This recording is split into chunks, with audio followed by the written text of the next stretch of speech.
Čo sa vám zatiaľ páčilo na prípravách na súťaž Miss Slovensko 2016?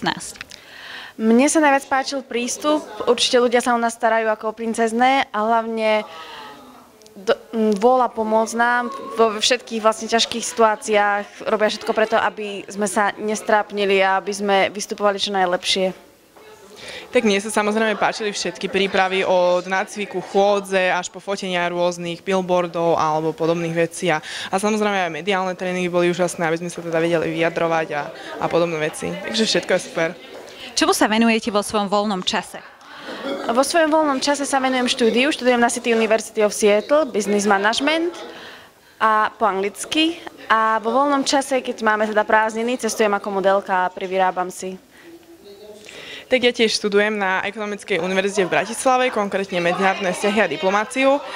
A vo voľnom čase sa venujem hlavne športu, veľmi ma to baví, takže všetok svoj voľný čas venujem športu, priateľovi a takisto sa venujem modelingu.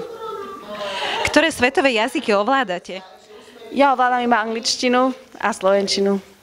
Ja ovládam anglický jazyk, ruský jazyk a taliansky jazyk. Super.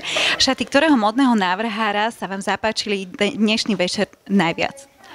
Mne sa najviac zapáčili šaty Roberta Bartolena, ale aj Borisa Hanečku. Myslím, že to boli také najdominantnejšie kolekcie.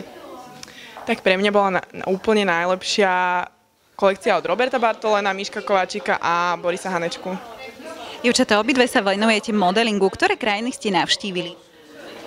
Žila som 3 roky v Londýne a predtým som ešte cestovala vo Francúzsku, takže obehla som si Paríž, Miláno, Treviso, Florenciu, Torino, Mníchov a Turecko, Malorku. Tak ja spomeniem asi len tie najzaujímavejšie krajiny a to bolo napríklad Thajsko, India alebo Turecko. Dobre, ďakujem pekne. Aj my ďakujeme. Aj my ďakujeme.